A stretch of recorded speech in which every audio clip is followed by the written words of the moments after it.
Alô, amigos, Maurício Menezes. Vamos dar sequência aqui àquele papo inicial no grupo do futebol de salão, a história do futsal brasileiro.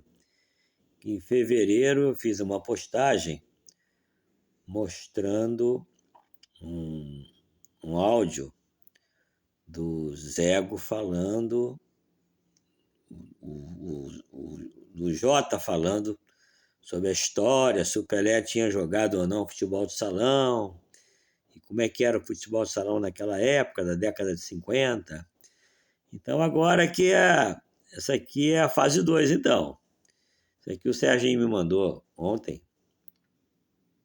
O Serginho foi o Pelé do futebol de salão, né? O maior jogador, jogou no Vila Isabel, foi o primeiro contrato profissional no Brasil que ele fez com o Palmeiras e é um amigo de mais de 6 décadas. Então, aí o Serginho me disse isso aí, ó. O Zego, que me substituiu no Palmeiras após a minha volta para o Rio, e é considerado o melhor treinador de futsal do mundo, tendo já rodado praticamente todo o planeta, ensinando principalmente jovens a técnica do futebol de salão, me encaminhou isso. Então isso é isso aqui. Os dribles de futsal de Pelé.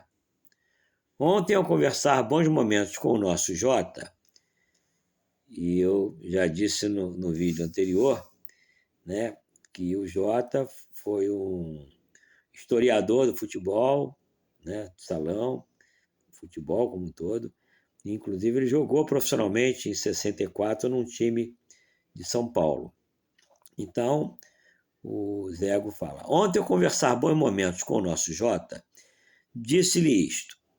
Jota, o Pelé deve de haver jogado muito futsal, pois os seus dribles curtos tinham todas as características que foram criadas em reduzido espaço. Os cortes secos de Pelé dão-me a impressão que surgiram do futsal.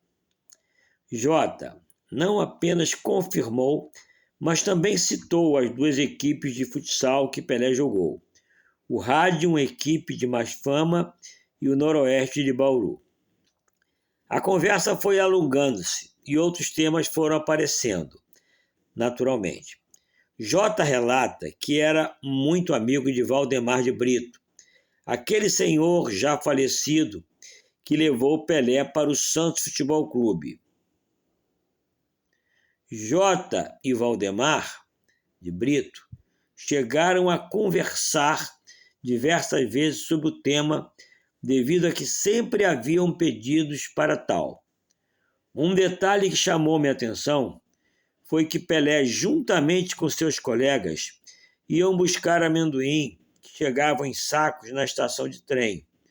Os torrava e dirigiam ele e seus amigos ao circo para vender ao público. O Jota também enviou-me o recorte do jornal, a Gazeta Esportiva, no dia de sua estreia em um amistoso da equipe profissional. Pelé foi o primeiro e o mais brilhante atleta que o futebol de salão contribuiu para o seu sucesso no futebol de campo. Foram tantos e inesquecíveis. Isso aqui o Zeco falando para o Serginho. Aqui está o que o Zego encaminhou, a Gazeta Esportiva, e aqui a reportagem, isso aqui em 1956, do Pelé, a esperança do Santos, aos 16 anos, que veio de Bauru para o Santos. Bom, agora aqui está a própria voz do Jota, que o Zego mandou para o Serginho, que eu vou gravar aqui nesse vídeo para ficar na história. O Pelé jogou muito futebol, ele jogou num time chamado Rádio. É o seguinte, segundo consta, né?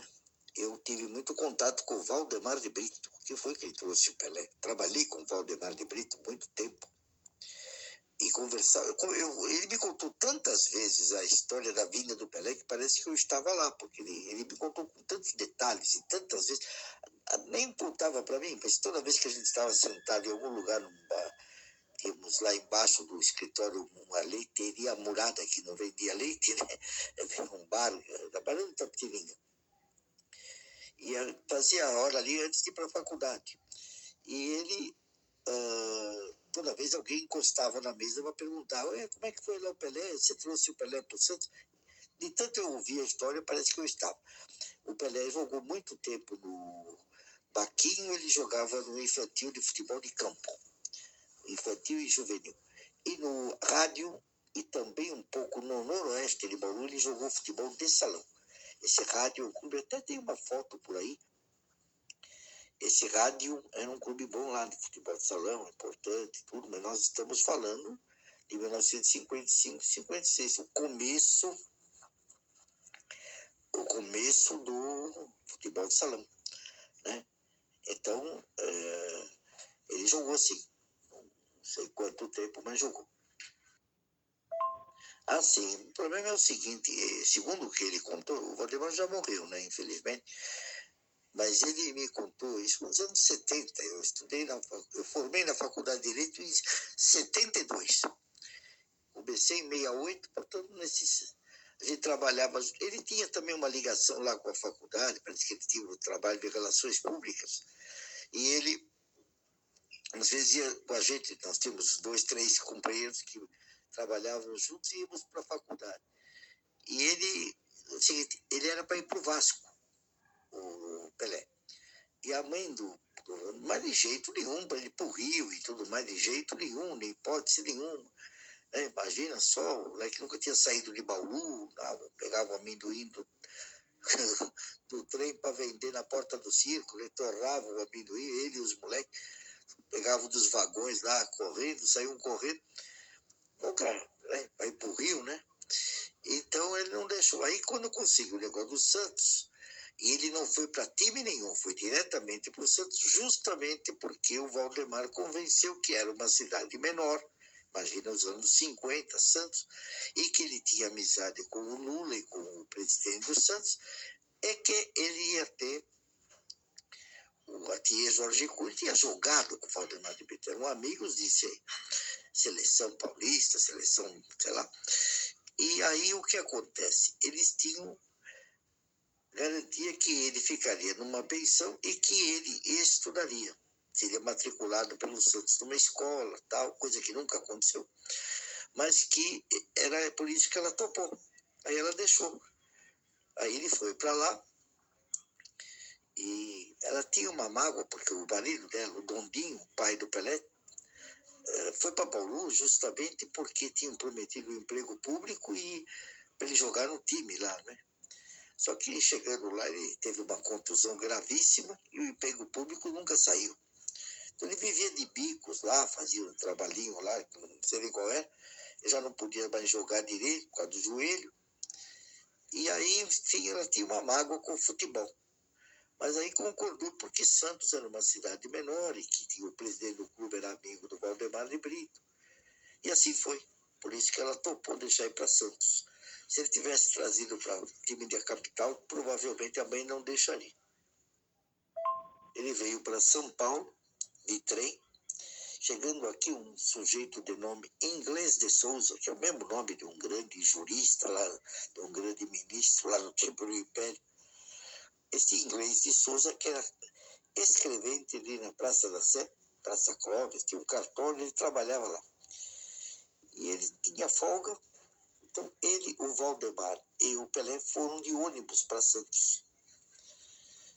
Eu conheci esse inglês aí dele, o nome dele que era inglês, ele era brasileiro.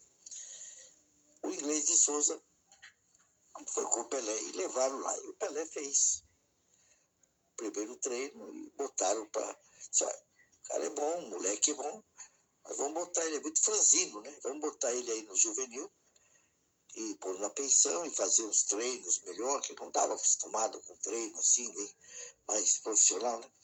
Fazer uns treinos e encorpar ele um pouco, essa coisa toda. E assim foi. E no primeiro ano tinha o campeonato santista, que era muito... que lotava o estádio, tanto que, afinal, tinha o Portuários, tinha Briosa, tinha o Jabaquara, tinha o Santos, tinha mais um ou dois clubes lá, o Americano, clubes que jogavam lá. E o Santos jogava com uma equipe amadora, juvenil, né? Os outros jogavam com os seus próprios. E aí, na decisão, Santos e Jabaquara, o Jabaquara jogava pelo empate. E estava 2-2 e o Pelé perdeu um pênalti defendido por Fininho, o goleiro do Jabaquara. Fininho. O tal Fininho agarrou. Teve gente que achou que já era hora de mandar o Pelé embora, perdeu o título e tal. Chegou a ser muito criticado por alguns cornetas lá. Vila Belmiro ficou cheia para ver esse jogo e ele perdeu o pênalti. Bom, aí eu disse, não, tá louco, cara, tem qualidades e tudo. Aí, logo a seguir, ele estreou no time aspirante, lá, time misto, contra o Corinthians de Santo André, mas aí ele já tinha uma fama. A capa da Gazeta Esportiva deste dia já dava lá. Hoje vai estrear Pelé, a grande revelação dos amadores do Santos, do juvenil. Então é conversa que na estreia ele nem sabia o nome dele, escreveram gasolina na sua. Mentira. Foi capa da Gazeta Esportiva, e eu também tenho essa capa. Capa da Gazeta Esportiva antes de estrear. Tenho sim, Zé Gu, eu não tenho ela aqui agora, mas assim que eu der um tempinho, eu vou fazer uma busca lá na coleção das Gazetas Esportivas e te mando. Mas ele estreou na 7 de setembro, né? Se não me engano, no dia 5 ou dia 6, porque foi na segunda-feira, né? E a Gazeta Esportiva naquela época não saía de domingo. Então eu acredito que no sábado ele deu uma... A capa foi a estreia dele. Já com o nome de Pelé e tal, nada. A única coisa que tinha é que eles falavam Pelé. Tanto que quando ele estreou na seleção, o Edson Leite, da Rádio Bandeirantes, narra o tempo todo gols do Pelé.